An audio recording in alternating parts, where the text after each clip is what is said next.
Department of Biotechnology, and I'm going to take the topic vaccine, which comes under the subject immunology. So in this video, we are going to see what is vaccine and the mechanism of action of the vaccine. That is how a vaccine elicits immune response against a particular infectious disease. And then the type of vaccines. Okay, what do you mean by vaccine? A vaccine is a biological substance, or it may be a biological extract, or it may be a biological preparation, which is designed to protect our human beings from infectious disease that is caused by microorganisms, mainly bacteria, viruses, fungi, etc. So in this vaccine, we have an agent which resembles the disease-causing microorganism. So this disease-causing microorganism may be in a form of weakened or a killed form. So it may be the agent may be a toxin which is obtained from that particular microorganism which is pathogenic, or its surface protein, or its polysaccharide. So the agent will resemble the disease-causing microorganisms. So let us see how a mechanism of action of how does a vaccine works. So this vaccine, when we are injecting to a human body, will reduce the risk of infection. So how it reduces the risk of infection is that it will be working with our natural defense to safely develop immunity to a particular infectious disease. So let us assume this this as a bacteria or virus which is causing some disease. So we are weakening this, or we are inactivating this, and we are giving us vaccine. And this vaccine, when we are injecting into our body, they will produce antibodies. That is, our immune system will recognize this this bacteria or virus as foreign pathogens, and they will produce antibodies. So the antibody will clear this pathogenic microorganism immediately, but the antibodies will be there in our immune system for long duration. So when the bacteria or virus which resembles the vaccine, if it enters into our body, the antibodies which is secreted in the immune system will attack the bacteria or virus which causes the disease immediately, and it will be relieved from our body. So if the actual disease germs ever attack the body, the antibodies return to destroy them. So the antibodies which is present in our circulation system will clear the antigens which is entering into our body for the second time. So there are different types of vaccines. Vaccines are inactivated vaccines, live attenuated vaccines, messenger RNA vaccines, subunit vaccines, recombinant vaccines, toxoid vaccines, viral vector vaccines. Out of this, we are going to see some of the vaccines. First is live attenuated vaccine. In case of live attenuated vaccine, we are going to reduce the virulence of a pathogen. So how the virulence of pathogen is reduced? It is reduced under laboratory condition. But we are reducing only the virulence of the pathogen. We are not going to kill that particular pathogen which causes disease. So attenuation is a process of converting this virulent to avirulent pathogen. So it will become harmless and less virulent. So how does this attenuation is taking place? Is for example, if a wild type virus, it is capable of replicating only in the human beings as host cell. We are going to take that wild type virus and we are going to inoculate into a chick embryo or a cell culture for several generations, or by passaging. So the virus will lack the capability to reproduce in your host, in human host. So it become adapted to the new environment, and it will be mutated, and the virulence of the wild virus will be gone. So the avirulent virus will be taken, and they will be given as vaccines to our body. So if a wild type virus is need to reproduce 1,000 times to cause a disease, then the weakened virus, they will be reproduced only 20 or few more times. So with such little pre-protection, attenuated virus, they were not able to nearly enough copies to themselves to cause disease. So the live attenuated vaccine, they are similar to the natural infection, and they have long-lasting immune response. So this is how a live attenuated vaccine is prepared and injected into our body. So the wild type strain is selected, and we are growing that wild type cell culture, wild type virus in cell culture for number of generations through passaging. After the virus gets mutated and its virulence is weakened, we are preparing it as vaccine, and that vaccine is injected into our body. That when injected into our body, our immune system will recognize it and it will provoke our own immune response. So when the second time this virus is entering our body, the virus will be cleared off immediately by the memory cells, which is induced by the vaccine, live attenuated vaccine already. So this is how how a live attenuated vaccine works. Like this is the disease causing virus. So after attenuation, this becomes a weakened virus. This weakened virus is given as vaccine into our human cells. So they are capable of multiplying, but they do not cause any disease. Okay, so this is how a live attenuated vaccine works. So this live attenuated vaccine is used to protect against MMR, rotavirus, smallpox, chickenpox, yellow fever, etc. So we have some disadvantages of this live attenuated vaccine, because the live attenuated vaccine, they have the living organism as such. It is not suitable for the persons who have less weakened immune system. For example, if you are giving the live vaccine to the HIV patient who has weak immune system, he will develop more diseases and then he will die. So there is some limitations for this live attenuated vaccine. We should not give this to a weakened immune system people. So this is the main disadvantage of live attenuated vaccine. So next comes the inactivated vaccine.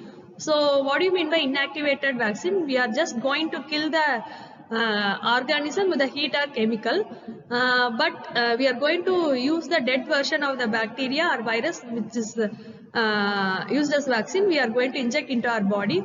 So the important thing is that the surface antigen, the structure of epitopes in the surface antigen should not be altered.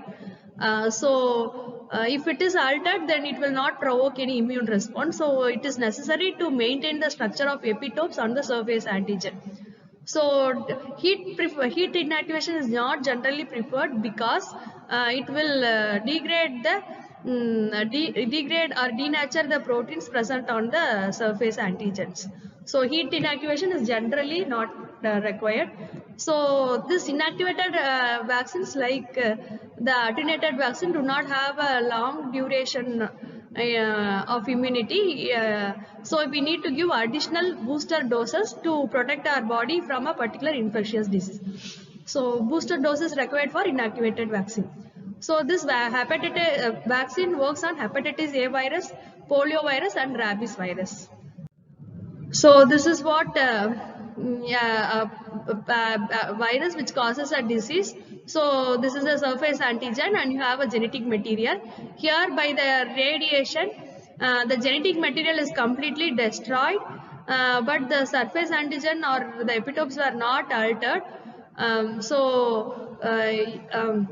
The organism shape is maintained and its genetic ability is completely destroyed, so they will not replicate in your body. So it is considered to be very safe than that of the live attenuated vaccine. So next is the toxoid vaccines. Some of the bacteria will not cause us the disease, but the compound which they release will cause the infectious disease. One such example is tetanus. Tetanus is its symptoms, they are not caused by Clostridium tetani bacteria, but by the toxin which it produces. So it produces neurotoxin called tetanospasmin. So this tetanospasmins will cause some deleterious effect. So we have to inactivate this tetanospasmin to a toxide, so that can be used as a vaccine. So toxoid vaccine, so by the conversion of toxin to toxoid can be done by heat or chemical methods. By formalin or formaldehyde, these chemicals will convert this toxin into toxoid. So immunization created by inactivated toxins, they are called as toxoid vaccines. So this is how a modification of toxin to toxoid is done. So you can see here, this red color shows the toxin moiety which causes the disease in human beings. So we want to remove this toxin moiety. So it is replaced by the chemical modification. So we are using formalin or formaldehyde for this, some of other chemicals to convert the toxin into toxide. For example, this diphtheria bacteria, they will be emitting some toxin substance. This toxin only it will create infectious disease to humans, but when during the chemical modification, that toxin will be converted into toxide substance. So this toxide vaccines, they are used to protect against diphtheria and tetanus. Next is recombinant vaccine. So this recombinant vaccine is developed by a process of genetic engineering. So we are going to take a gene which is responsible for the antigenic properties in the infectious disease, and we are going to transfer inside the recombinant cell. So it will produce some express protein during replication, and it will provide protection against certain infectious disease. Hepatitis B vaccine is one of the example of recombinant vaccine. So this is how the hepatitis B vaccine is produced. This is a hepatitis B virus where the DNA or RNA is the genetic material. So we are going to take a gene that is hepatitis antigen producing gene, and we are going to insert into a plasmid which is cut with the restriction enzymes, and that is called the recombinant DNA. This recombinant DNA was then introduced into a yeast cells. So after introduction of this recombinant DNA into yeast cells, it is recombinant yeast cells, and it is allowed to ferment under certain required conditions. After fermentation, HB antigens, the recombinant yeast cells were multiplied, and it will produce numerous amount of HB antigens in the fermentation tank. So after the fermentation period, the extraction and purification of this hepatitis B vaccine was carried out, and hepatitis B vaccine was produced. So next is the mRNA vaccines. So this mRNA vaccine, it contains a mRNA strand which is specific for a disease, a particular disease. So it is also disease specific antigen. So when the mRNA vaccine is introduced in your body cells, they will produce genetic information to produce proteins that would be normally produced by the antigen. So this antigen will be displayed on the surface, then which will be recognized by our immune system. So this is how mRNA vaccine works. So this is the mRNA vaccine which contains the mRNA strand. So when this mRNA strand is injected into our cell, by the process of translation, it will produce proteins. For example, if you are taking COVID virus, it will code for mRNA of COVID virus. When this mRNA of COVID virus is introduced into your human cells, by the process of translation, it will produce spike proteins. Our immune system will recognize that spike protein as a foreign material, and it will start to produce antibodies. If the antibodies is produced, it will react with the spike proteins of the COVID-19, and it will remove this spike protein, but the antibody will be in our body for a long time. So when the real COVID virus is entering into our body, the antibodies which is already in our immune system, circulating in our immune system, will clear this coronavirus immediately, and so prevent the person from the COVID infection. So this is how mRNA vaccine works. So the advantage of mRNA vaccine over conventional approach are they are very safety, because RNA vaccines, they are made with the pathogen particle or inactivated. They are not made with the pathogen particle or inactivated pathogen, so they are non-infectious. And so some of the genetic material, they will be integrating with the host, but in case of this mRNA vaccine, they will not integrate with the host. Once the protein is, for example, if the spike protein is produced, the RNA which codes for the spike protein will be degraded in our cell, and it will be removed from our body. So coming to the conclusion, a vaccine activates our immune system without making us sick. So many dangerous infection disease can be prevented in the simple way and effective way. One such good example is polio virus in our India is completely eradicated only with the help of this polio vaccine and not by any other medical treatment. Vaccine is a good preventive method. So thank you. I conclude with this. Thank you.